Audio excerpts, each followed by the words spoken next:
20. Y ahora vamos a estar abordando la parte final del capítulo 20. Y por todo lo que concierne, todo lo que está envuelto en lo que falta del texto de los versículos 29 al 38, he titulado el mensaje Consejos de Pablo para los ancianos, segunda parte. Si ustedes se recuerdan, la semana anterior solamente estuvimos cubriendo del 25 al 28, así que es mi intención que con la ayuda de Dios podamos terminar hasta el versículo 38 y de esta manera la próxima semana iniciar el capítulo 21. Así que capítulo 20 de Hechos, versículos 29 al 38, vamos a ponernos de pie para una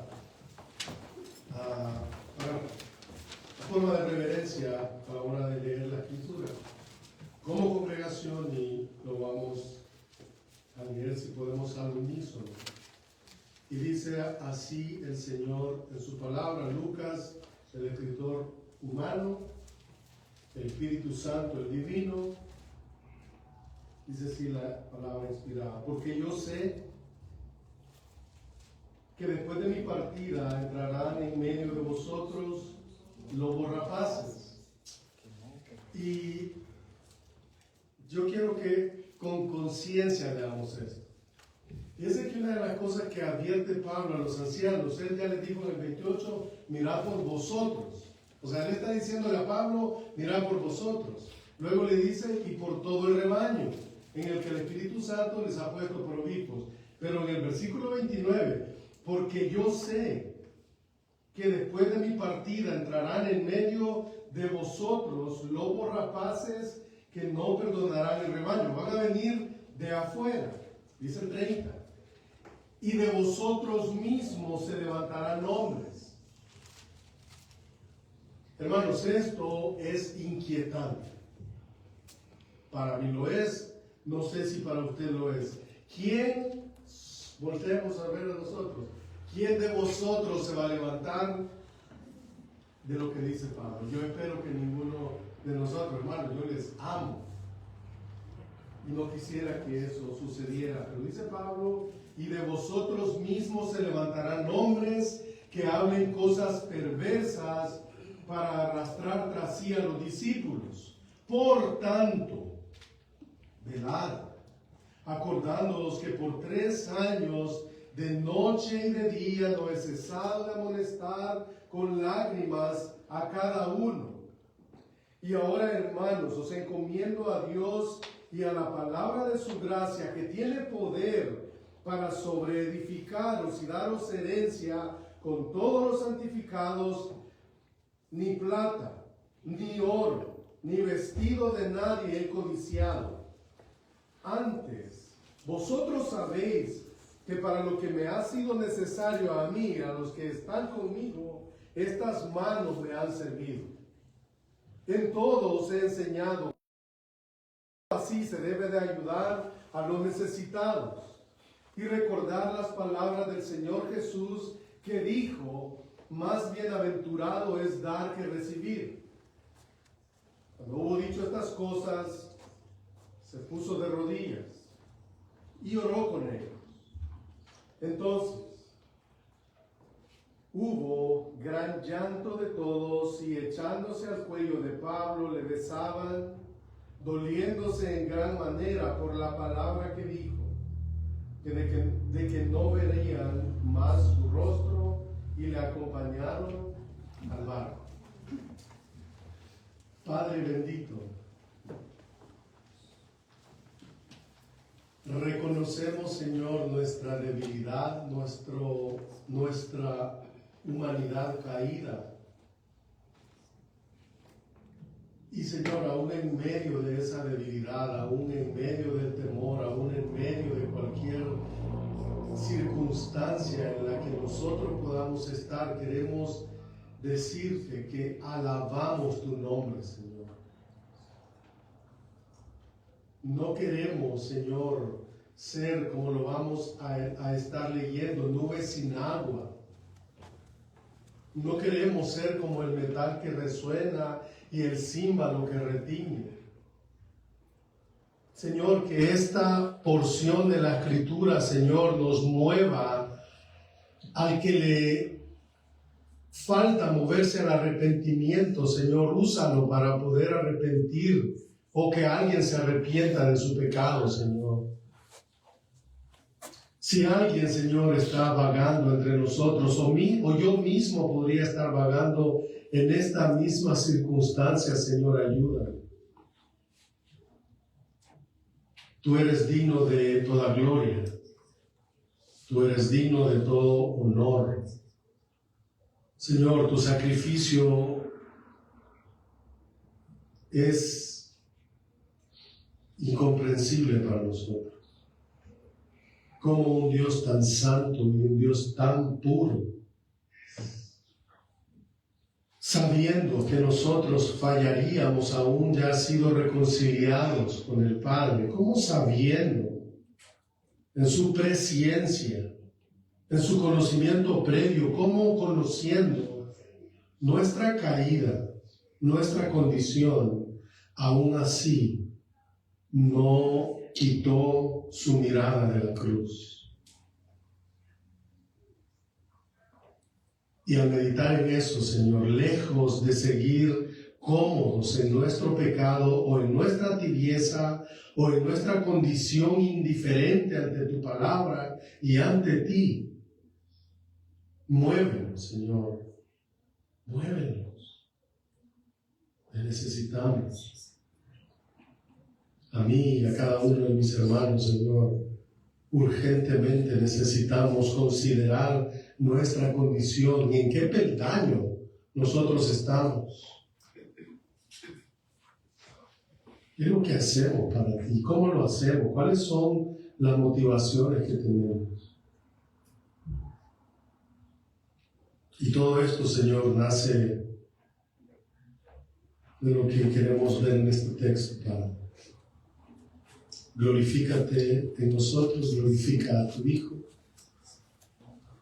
para la gloria de su nombre, hermanos. Amén. Bueno, a hacer.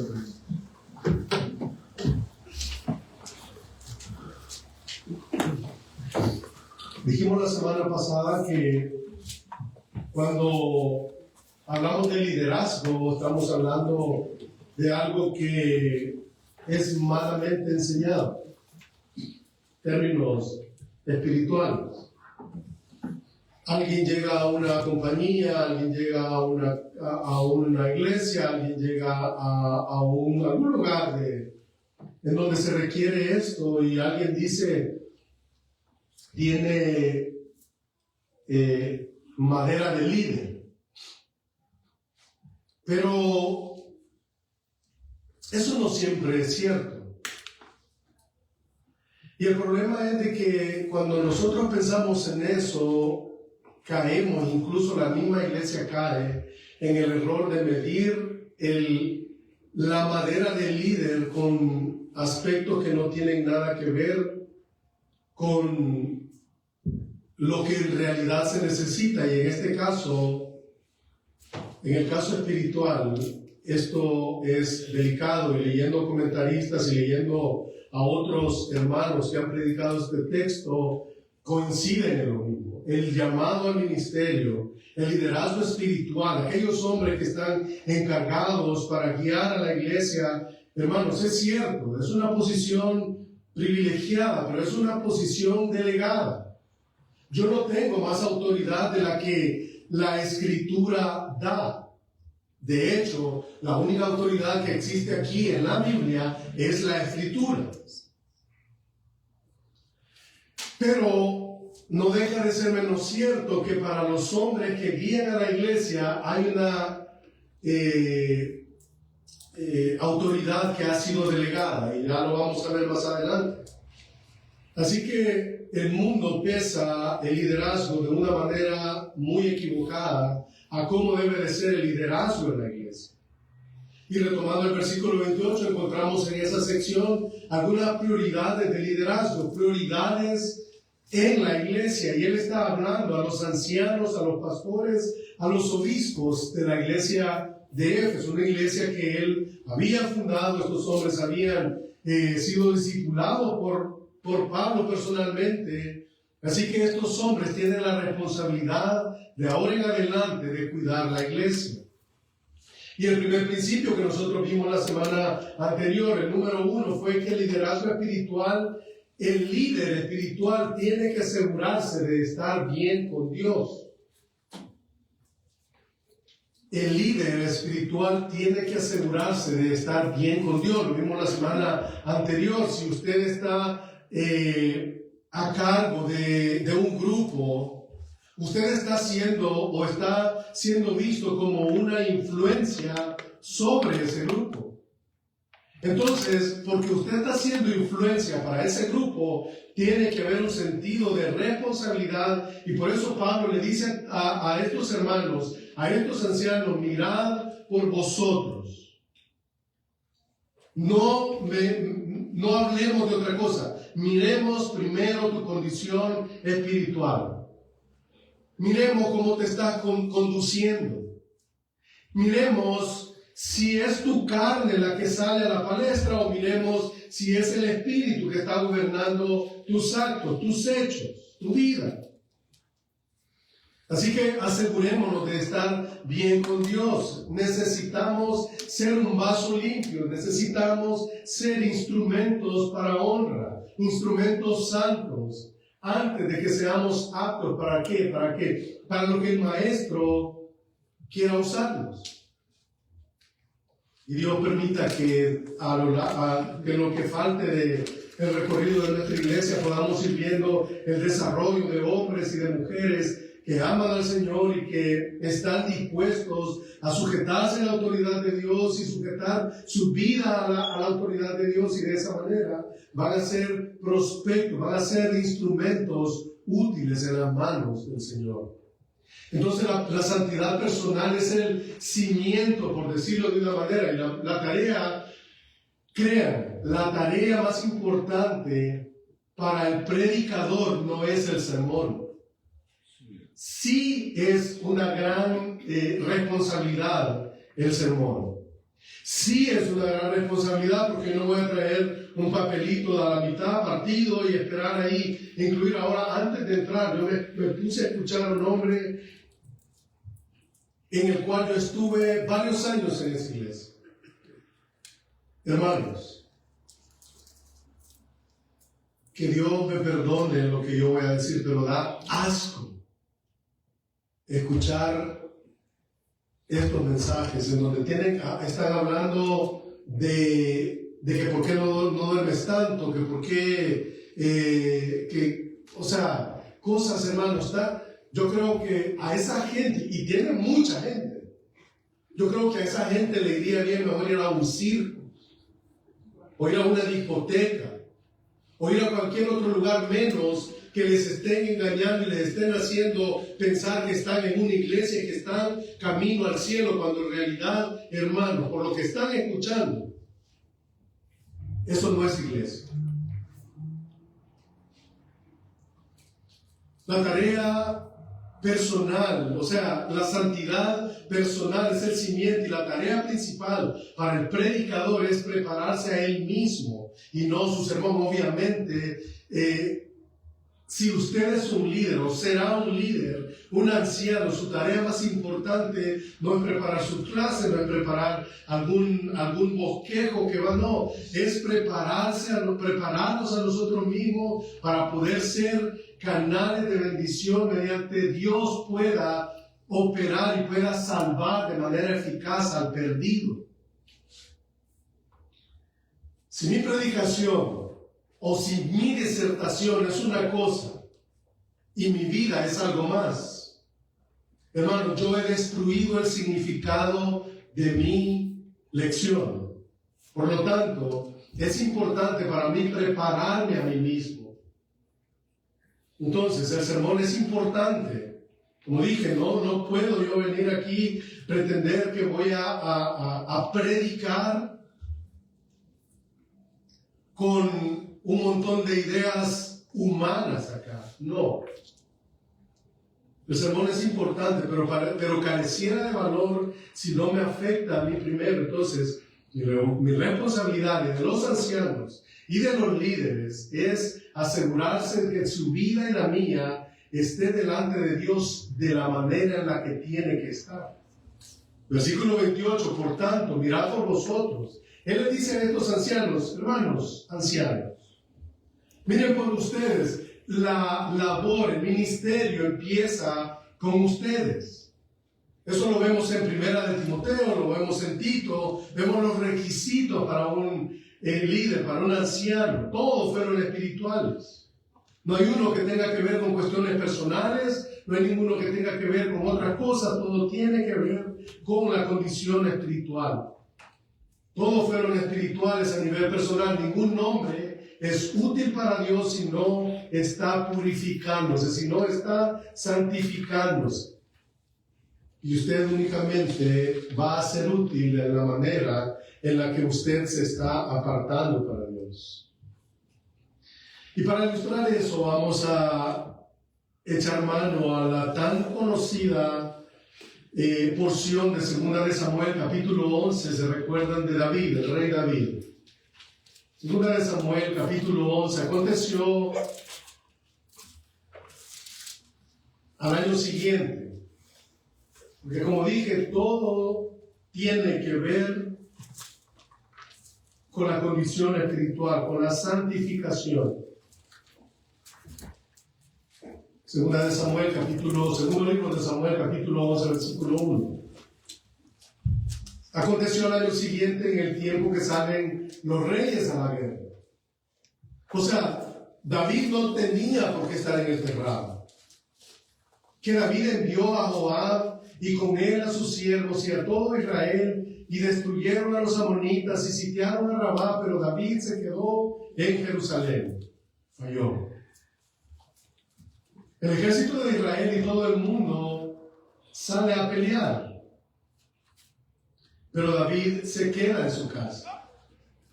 Y él debió haber estado con la gente que él esperaba que peleara. Él tenía que ir a la batalla. Pero lo que sucede fue algo interesante, versículo 2. Y sucedió que un día, al caer la tarde, se levantó David de su lecho y se paseaba sobre el terrado de la casa real y vio del terrado a una mujer que se estaba bañando, la cual era muy hermosa. El terrado en esos días, en esa parte del mundo, tenía varias finalidades y en este caso David está ahí, tal vez se acababa de levantar de un nap. Está caminando y de repente ve a Betsabé. Tenemos ahí al rey David caminando en el terrado y dice el versículo 3. Primero, David no tenía por qué estar ahí. Versículo 3, envió David a preguntar por aquella mujer. Y le dijeron, aquella es Betsabé, hija de Eliab, mujer de Urías Heteo. Y envió David mensajeros y la tomó y vino a él y durmió con ella. Luego ella se purificó de su inmundicia y se volvió a su casa y concibió la mujer y envió a hacerlo saber a David diciendo, estoy encinta. Hermano, si usted y yo creemos que eso estuvo mal, lo que hizo después estuvo peor. Mire lo que dice. Él tenía tantos deseos de estar con aquella mujer que se está bañando, que dice la Escritura que era hermosa. Tenía tantos deseos de estar con esta mujer que él diseñó un plan, diseñó una situación que iba a resultar en la muerte de su marido. Versículo 5. Y escribió en la carta diciendo, poned a Urías al frente en lo más recio de la batalla y retiraos de él para que sea herido y muerto. Entonces él comete adulterio, él comete homicidio. ¿Y saben lo que sucedió cuando él hizo eso? Él, en términos de ser útil para Dios, él quedó descalificado, quedó en cero. Él fue de allí en adelante un instrumento impío, un instrumento inútil. Pero ¿sabe una cosa, hermano? Dios habló a su corazón y él se quebrantó bajo el peso de su pecado.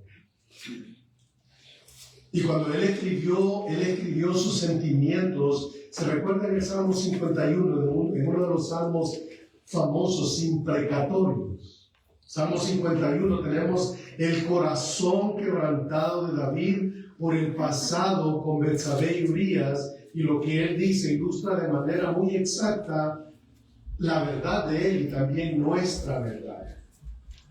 Porque esta puede ser también nuestra verdad.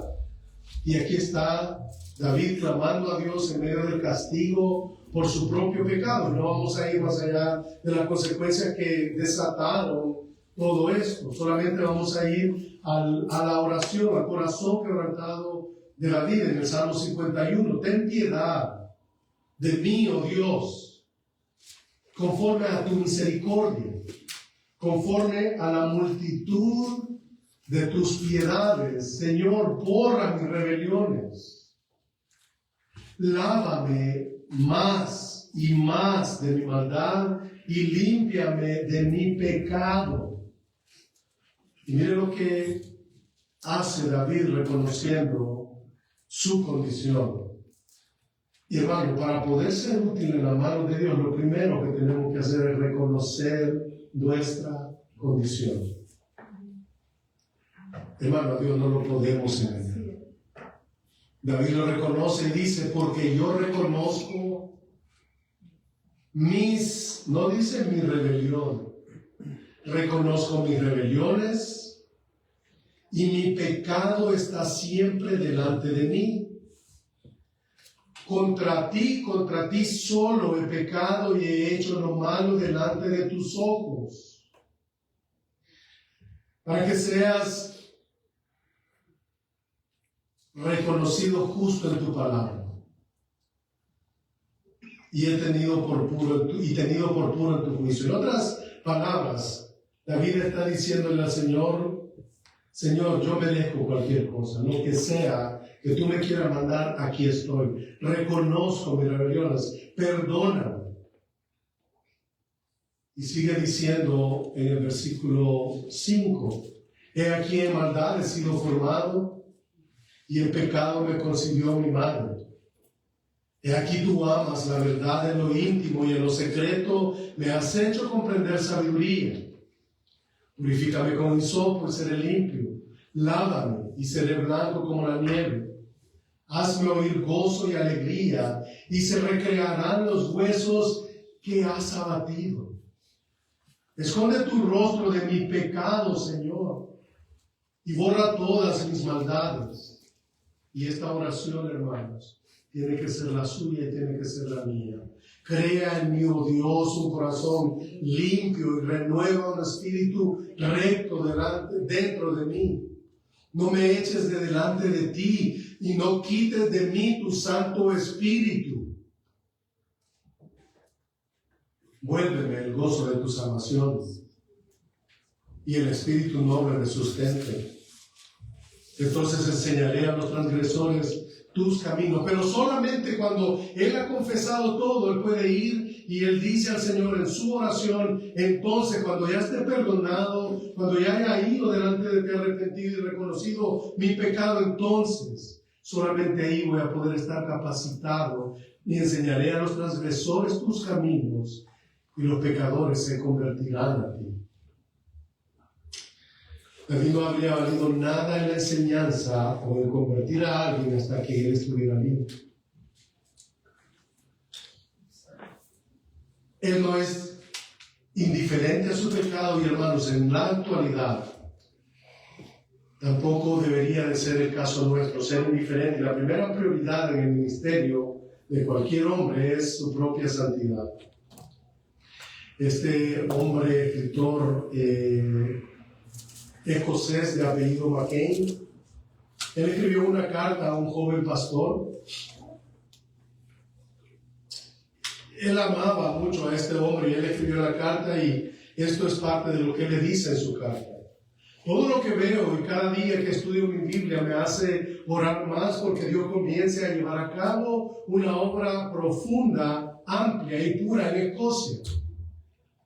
Si no es profunda y pura, únicamente terminará en confusión y contristando al Espíritu Santo de Dios. Y él sigue diciendo, hermanos, usted ha meditado en que si vamos a ser instrumentos en dicha obra, debemos ser purificados de toda inmundicia de carne y de espíritu. Y él le escribe a este pastor, clamemos por santidad personal, cercanía constante a Dios por la sangre del Cordero, a ser lleno de su espíritu, o de lo contrario, todo éxito en el ministerio será únicamente para confusión eterna. Y él sigue escribiéndolo y lo termino de citar. Ustedes saben, tú sabes cómo insisto en esto. Tengamos cuidado, queridos hermanos y amigos, en pensar que nuestro pecado es trivial. No, dice él, recuerda que tendrá consecuencias eternas. Sé tan santo como Dios es santo. Sé tan puro como Cristo es puro. Perfecto como nuestro Padre que está en los cielos es perfecto. Y él dice, cuanto más, se imaginan cuánto más útiles seríamos si tan solo estuviéramos libres de la soberbia, de la arrogancia, de la vanidad personal o de algún otro pecado secreto que su corazón y mi corazón conocen. Pecados aborrecibles que destruyen nuestra paz y arruinan almas. Fin de la cita. Entonces, Pablo no está diciendo nada nuevo para nosotros. Porque lo que Pablo sabía, le está diciendo a estos hermanos, también usted lo sabe y también yo lo sé. Mirad por vosotros. Entonces el principio número 1 era ahí, mirad por vosotros. Y luego apacienta y guía al rebaño. Después que te has encargado de vos mismo, entonces solamente ahora ocúpate del rebaño en el que el Espíritu Santo te ha puesto provisto para apacentar la iglesia del Señor, la cual él ganó con su propia sangre. Guiar, ¿qué es eso de guiar? Lo vimos en Primera de Timoteo. Guiar tiene que ver con gobernar. Algunos de nosotros quizás estamos familiarizados con lo que es conocido comúnmente como el gobierno congregacional, y de alguna manera esto tiene que ver con la iglesia. Y yo creo que y tengo que ser honesto y tengo que reconocer que el camino del cristianismo es un camino de aprendizaje. Yo tengo que corregir algunas cosas que yo he abrazado equivocadamente.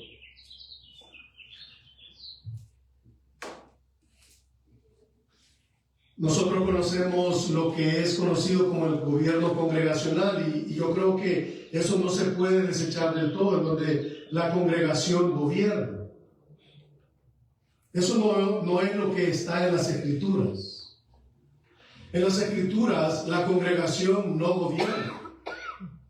La congregación está sujeta a la autoridad de los ancianos, y esa es una de las cosas más tristes que pudieran existir hoy en día, que sea la iglesia gobernando a los ancianos y no los ancianos a la iglesia. Ahora, esto también tiene que, como dije, no es de desecharlo de una manera completa, porque ¿quiénes son los que van a autorizar o los que van a avalar si de entre la iglesia se levanta algún anciano, algún futuro pastor? Bueno, va a ser presentado. ¿Y qué es lo que va a hacer la iglesia? En un sentido, la iglesia ha de decidir, pero eso a que la congregación va a tener un gobierno sobre los ancianos es equivocado, y es por eso que yo de alguna manera no estoy a favor de que cuando una iglesia se queda sin pastor sea un grupo de hermanos en una iglesia considerando quién va a ser. Vamos a llamar a tal pastor y lo vamos a entrevistar y vamos a ver si llena nuestras expectativas. Entonces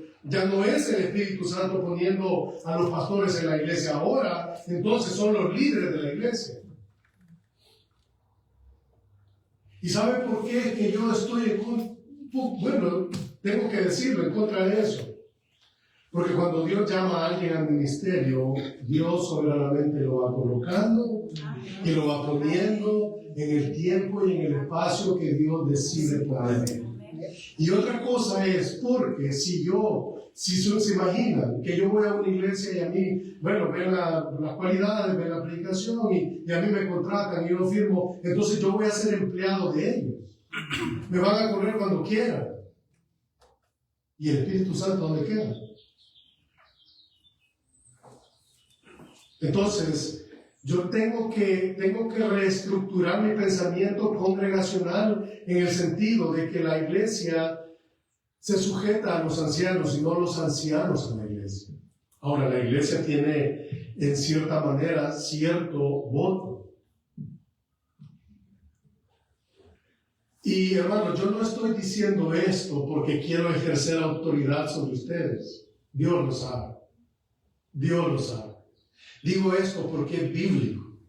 Porque cuando colocamos a la gente sobre sus líderes, hemos violado el patrón de Dios para la autoridad de la iglesia.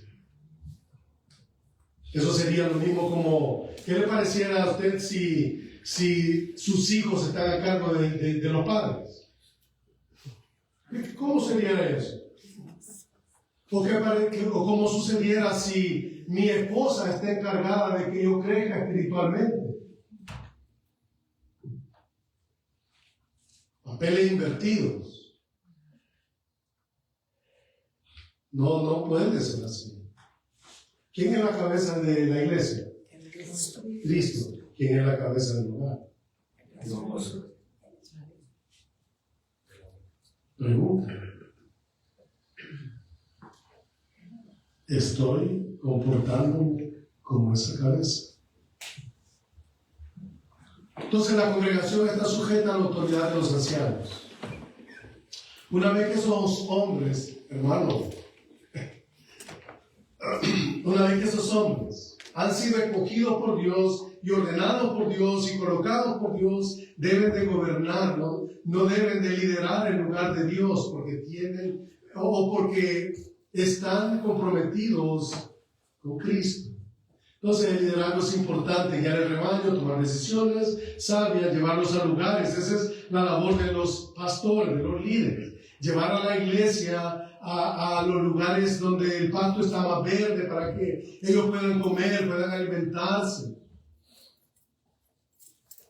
La alimentación en la iglesia es importante, los alimentos de la palabra de Dios, y con eso la oveja es alimentada. Entonces, en primer lugar, la iglesia del Nuevo Testamento debe de uno cuidar de sí mismo. En segundo lugar, debe de guiar y de alimentar al rebaño. El tercer principio, ese es el lado básicamente lo opuesto al de guiar y de alimentar y guiar al rebaño, y eso tiene que ver con cuidar y amonestar al rebaño. Lo positivo es alimentar y guiar, y aquí está lo negativo. Lo negativo es cuidar y amonestar al rebaño. El tercer punto es para que el pastor fiel, para el anciano fiel, es cuidar y amonestar al rebaño.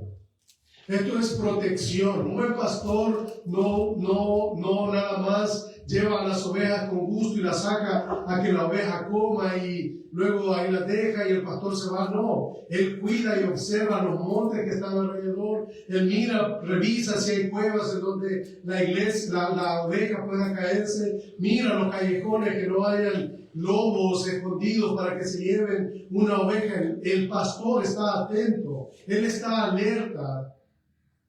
O si vienen los lobos y puedan entrar, que puedan destruir al rebaño, entonces él está vigilante. Entonces alimentar y guiar es parte del llamado. Y una de las más grandes e intensas maneras de liderar es proteger al rebaño. Versículo 29. Porque yo sé que después de mi partida entrarán en medio de vosotros lobos rapaces que no perdonarán al rebaño. Usted mira la televisión, usted mire Facebook, usted mire todo lo que quiera ver. Y hombres están aprovechándose de la inocencia o de la buena voluntad de la fe. No perdonan al rebaño. Son lobos rapaces. Son ladrones, como una Biblia bajo la manga. Y él dice, porque yo sé, él está seguro. Pablo no dice, ¿por qué es posible? Él dice, porque yo sé. Porque yo sé que es verdad. Él dice, yo sé. Y nosotros preguntaríamos, ¿por qué lo sabe? Bueno, porque él conoce cómo opera Satanás. Usted y yo conocemos cómo opera Satanás. Porque después de mi partida entrarán de medio de vosotros lobos rapaces. Y la palabra podría ser traducida como lobos peligrosos. Entrarán en medio de vosotros lobos rapaces que no van a tenerle compasión a la gente, que en lugar de ver ovejas van a ver clientes. Eso es lo que está diciendo. Falsos maestros. Pablo dice, falsos maestros van a llegar cuando yo no vaya. Pablo, ¿cómo lo sabes? Hermano de iglesia bíblica, seguidores de Jesús, ¿cómo usted va a identificar a un lobo si viene entre nosotros?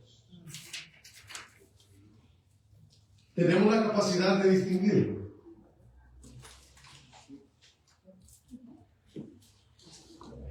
Yo esperaría que sí.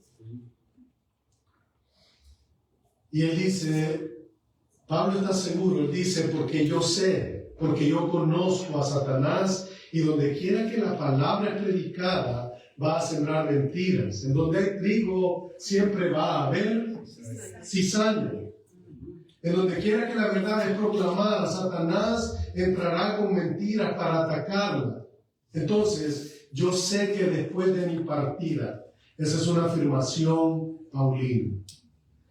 Y no es una afirmación que se quedó en el primer siglo, es una afirmación que usted y yo podemos afirmar, valga la redundancia, y tener cuidado. Entonces, nuestra responsabilidad no solo es alimentar y ya, sino también cuidar, advertir, proteger. Hermano, ¿qué estás escuchando? Hermano, ¿cómo te estás guiando? ¿Cómo estás guiando tu vida? ¿Cómo está tu vida de oración, hermano o hermana? ¿Cómo está tu lectura, hermano? ¿Cómo estás pidiendo por tus hermanos? Entonces los falsos maestros, hermanos, van a venir. Y en el lenguaje de nuestro Señor, en Mateo capítulo 7, versículo 15, miren lo que dice: guardaos de los falsos profetas, que vienen a vosotros con vestidos de ovejas, pero por dentro son lobos rapaces. No es nada nuevo para el Señor, ni para Pablo, y tampoco para nosotros. Y de nuevo, siempre, allí en el capítulo 10 de Mateo, versículo 16, he aquí yo os envío como ovejas en medio de lobos. Sed pues prudentes como serpientes y sencillos como palomas. Sí van a haber personas que vienen con rasgos piadosos. Hermanos, a la iglesia van a llegar personas con rasgos piadosos, con rasgos religiosos, y van a parecer ser tan buenos y tan piadosos con muchas historietas y que saben la Biblia, pero son lobos vestidos de ovejas. En Hechos, Pablo le dice a los ancianos de Éfeso, y él les dice: prepárense porque vienen. Prepárense. Y Timoteo lo vio al hacer memoria de lo que hemos visto en el capítulo 1 de Timoteo. Ahí estaban pregonando una falsa doctrina, y ahí se va toda la primera carta a Timoteo, lo acabamos de estar viendo. Entonces, hermanos, agradezcámosle a Dios por aquellos hombres fieles que cuidan y advierten y amonestan, porque vendrán y van a venir de afuera para tratar de despedazar a aquellos que son de Dios. La Biblia condena fuertemente a estos hombres. Capítulo 2 de Segunda de Pedro.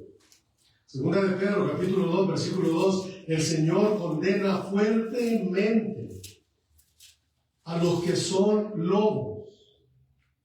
Pero hubo también, dice Segunda de Pedro 2, versículo 2.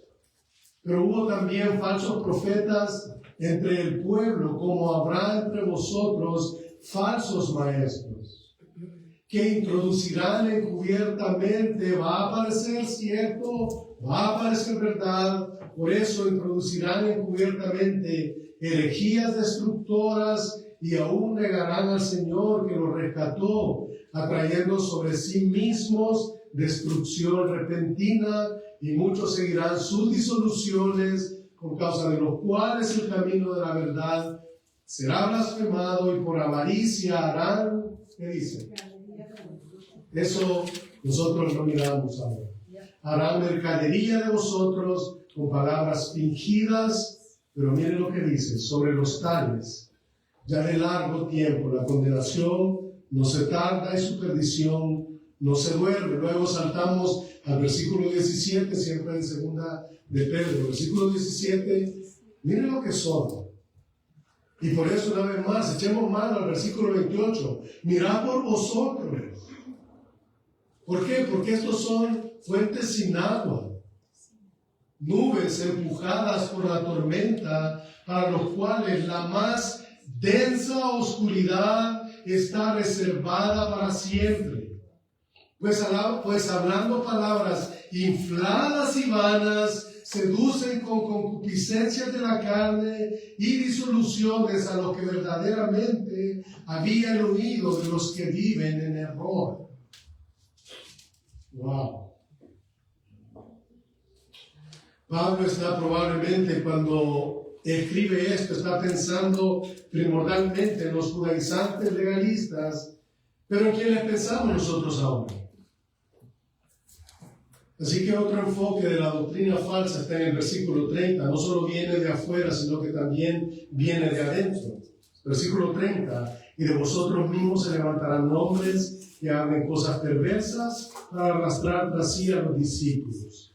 Y dice Pablo, de vosotros mismos se levantarán hombres ahí de su propia congregación que hablen cosas perversas, torcidas, para arrastrar literalmente a los discípulos tras sí.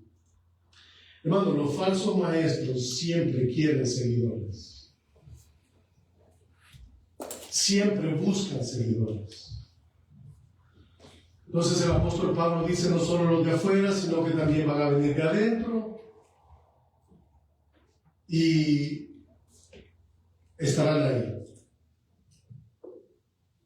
Judas tiene un capítulo, en el versículo 3 dice, amados, por la gran solicitud que tenía de escribiros acerca de nuestra común salvación, me ha sido necesario escribiros y exhortaros que contendáis ardientemente por la fe que ha sido dada una vez a los santos, porque algunos hombres han entrado encubiertamente, los que desde antes habían sido predestinados para esta condenación, hombres impíos, que convierten en libertinaje la gracia de nuestro Dios y niegan a Dios, el único soberano, y a nuestro Señor Jesucristo.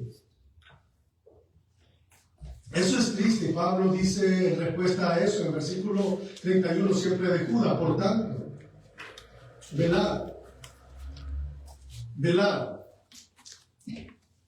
acordándonos que por 3 años, versículo 31, de Hechos 20.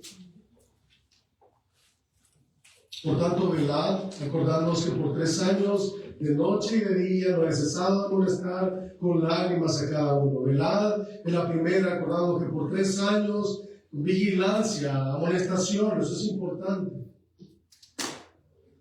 Y a veces la pregunta, cuando hablamos acerca de la insistencia y la persistencia y de la amonestación y de la vigilancia, una de las razones por las que una iglesia debe de tomarse mucho tiempo para atender a nuevos miembros y nuevos servidores es porque queremos ser cuidadosos, porque queremos saber sin lugar a dudas desde el punto de vista humano que la persona con la que estamos tratando verdaderamente conoce y ama al Señor Jesucristo. Lo queremos conocer. O sea que debido a nuestra falta de cuidado permitamos que cizaña se mezcle con el trigo. Y eso Tengo que decirlo con mucho amor. Entonces, amonestación, dar consejo, involucra advertencia. No solo estamos mirando a nuestro alrededor, sino que estamos advirtiendo. Cuarto lugar, otra prioridad es estudiar y orar. Hechos 6, por lo menos, nos da una idea de lo que estos hombres hacían. Cuando se estaban cargando mucho, en Hechos 6 dice que nosotros vamos a perseverar en la oración y en el ministerio de la palabra. Entonces, busquen entre nosotros hombres de buen testimonio, llenos del Espíritu Santo, que tengan esas capacidades. Y ahí está, estudiar y orar, versículo 32. Y ahora, hermanos, os encomiendo a Dios y a la palabra de su gracia, que tiene poder para sobreedificaros y daros herencia con todos los santificados. Y vemos el libro de los Hechos, cuando se reunieron a escoger a alguien para que tomara el lugar de Judas, ¿qué hicieron? Oraron. Hechos 1:24. Si vamos al capítulo 2, versículo 42, dice que cuando se reunieron, vinieron para la doctrina, para ver si lo que estaban predicando era justo, o sea, coincidía el mensaje de las dos fuentes. Y los apóstoles llegan ahí, ¿qué es lo que están haciendo? Están en la comunión, en la oración. Entonces el evangelio comienza a expandirse y ellos están orando. Necesitan diáconos. En el capítulo 6, ¿qué es lo que hacen? Oran y los ungen. Más adelante, cuando llegan a Fabia, Bernabé, cuando llegan a un área, ¿qué es lo que hacen? Oran. Oran. La oración vaya a todo. Por eso es que nosotros consideramos que este próximo viernes vamos a estarnos dedicando a orar. Necesitamos orar como iglesia. Ahora, ¿cómo usted y yo estamos orando individualmente? ¿Y saben cómo yo me doy cuenta cuando yo no estoy orando como debo? De la manera en la que yo oro. Repetitivo, sin sentido. Hermano, nosotros sabemos cuando oramos. Yo lo sé. Y usted lo sabe también. Y preocupa que nosotros dependamos del Señor, pero en el área de la oración estamos tan raquíticos, desnutridos. Ellos oraban y lo segundo los encomendaban a la palabra de su gracia, y eso tiene que ver con el estudio de la Escritura. Y miren lo que dice Primera de Pedro, capítulo 2, segundo, Primera de Pedro, capítulo 2, versículo 2. Alguien que me lo pueda decir de memoria. Desead como niños, recién nacidos, la leche espiritual no adulterada, para que por ella crezcáis para salvación. Oración y palabra, hermanos. Ahora la última y la quinta prioridad para el anciano, para el pastor, para el líder de la iglesia. Un desinterés personal, algo que le libre de estar sujeto a algo. Pablo se usa a sí mismo como un ejemplo en el versículo 33. Él se autoniega y él dice: ni plata, ni oro de nadie he codiciado. Antes vosotros sabéis que para lo que me ha sido necesario a mí y a los que están conmigo, estas manos se han ensuciado. En todo os he enseñado que trabajando así se debe de ayudar a los necesitados y recordar la palabra del Señor Jesús, que dijo: más bienaventurado, más doblemente feliz, o felicidad es dar que recibir. En otras palabras, Pablo dice: Dios no bendice el ministerio de un hombre que está preocupado por cuánto le van a pagar. Nadie puede servir a Dios y a las riquezas, hermanos.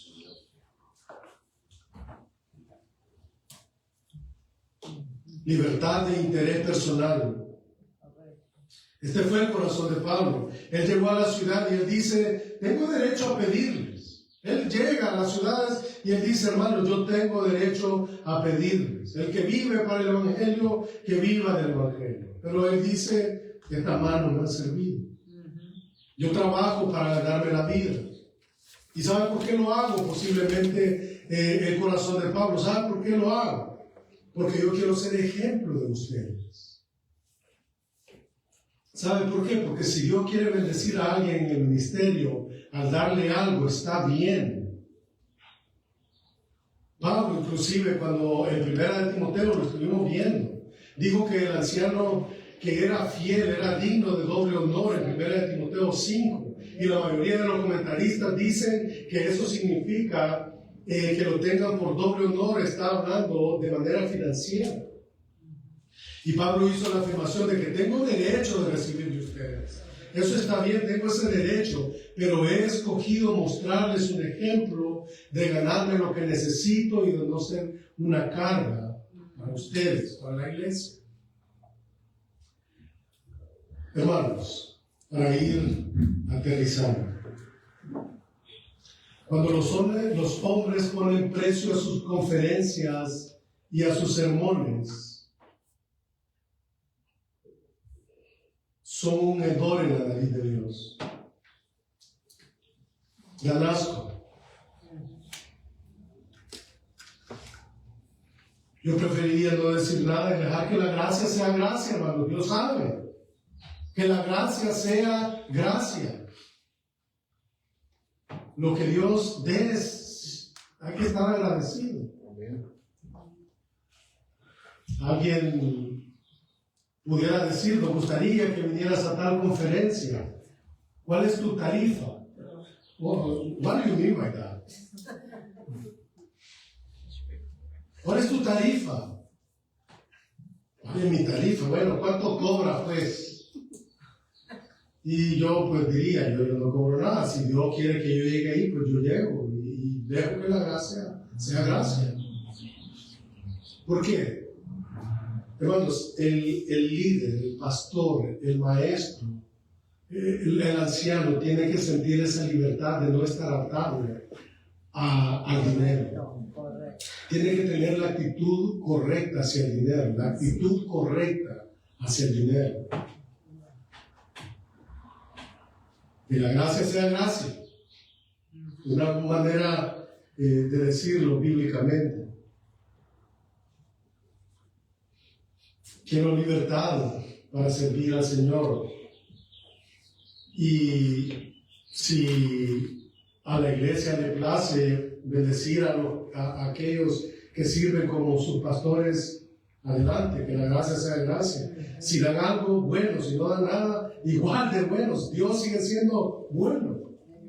Entonces, creo que el ministerio es una de las más grandes maneras en las que nuestra piedad se manifiesta en nuestro amor al Señor y al ministerio, sin pensar en absoluto en el dinero. Dios se encarga de eso. Dios se encarga de eso. Cuando todas las cosas están bien delante de Él. Entonces, ¿cuáles son los principios del ministerio, hermano? Primero, evalúese usted o evaluémonos cada uno de nosotros, mirar por vosotros. Luego, alimentar y guiar al rebaño. Luego, cuidar y amonestar, orar y estudiar la palabra. Y por último, el desinterés personal. La actitud correcta hacia el dinero.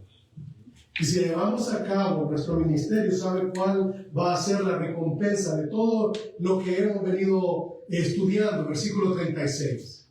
Mire el resultado. Mire cuál va a ser la recompensa que va a venir del Señor. Cuando hubo dicho todas estas cosas, se puso de rodillas Pablo y oró con todos ellos. Entonces hubo gran llanto. ¿Qué recompensa? ¿Qué recompensa? Cuando hubo dicho estas cosas, se puso de rodillas y oró con todos ellos. Entonces hubo gran llanto de todos, y echándose al cuello de Pablo, le besaban, doliéndose en gran manera por la palabra que dijo, de que no vería más su rostro. Y lo último del versículo 20, del capítulo 20, y le acompañaron al barco. ¿Qué recompensa más satisfactoria? Cuando hubo dicho estas cosas, se puso de rodillas y oró con todos ellos. Hay un grupo, hermanos, hay un grupo de ancianos. Están todos de rodillas y orando. Aquí dice algo de la postura de arrodillarse cuando oramos. El hombre era humilde. se postró ante Dios, entonces hubo gran llanto de todos, se echaron en el cuello de él y le besaban. Para cerrar, hermano, ¿usted cree que Pablo le caía bien a estos hermanos? Por muy duro que le hablaran, lo amaban. ¿Cree usted que Pablo significaba algo para ellos? Claro que sí. ¿Y sabe por qué lo amaban? Lo amaban, ¿sabe por qué? Porque había una coherencia entre lo que decía y lo que hacía. Entre lo que decía y lo que él era. Se echaron en su cuello y las lágrimas corrían por sus rostros. Esta es una escena, hermanos, alguna vez en, ¿cómo se llama? La lápida ahí. Esto, si hay algo que a mí me motiva para seguir adelante, es esto. Ser de beneficio para la iglesia y de que un día alguien diga, el hermano, se dolía por él. Se echaron en su cuello, lo besaban, lo abrazaron. Versículo 38, doliéndose en gran manera por la palabra de que no veíamos su rostro, lloraron y le acompañaron. Hermanos, el poder del Espíritu Santo puede acercarse a ministrar de la manera que el Espíritu Santo quiere que yo ministre. ¿Y sabe qué es lo más hermoso? De a pesar de la condición en la que el Señor nos encuentra, Él escoge y Él decide escoger a uno para ciertas obras, Él decide para ciertas... Él decide. Y Él ha decidido de que los pastores que pastorean sean sus pastores. No buscamos nada. Es su espíritu que quiere que nosotros ministremos. ¿Y sabe cuál es la mayor recompensa que un ministro fiel puede tener? Es el amor de los santos para él. No hay precio para eso. No hay precio para eso. Lo amaron por la palabra que dijo. Un ministro fiel tiene esa recompensa maravillosa. Un ministro fiel, hermano, no va a ser recompensado por el tamaño de la iglesia, por la cantidad de los miembros, por la oratoria que él tiene, por la elocuencia que él tiene, por toda la brillantez que él tiene. Un ministro fiel va a ser recompensado por su fidelidad. Mateo capítulo 25, versículo 21. El Señor hablando acerca de lo que hicimos con los talentos que Él nos ha dado, dice Él, y su Señor le dijo, buen siervo fiel. El Señor le dijo, bien, buen siervo y fiel. Sobre poco has sido fiel, sobre lo mucho te pondré. Y estas palabras, hermanos, que sean para nosotros, que entremos en el gozo de nuestro Señor. Gloria al Señor. Vamos a orar. Padre, te damos las gracias por tu palabra. Que no regrese vacío. Que tú recibas gloria, adoración, fidelidad, obediencia, sumisión. En el nombre de Cristo oramos. Amén.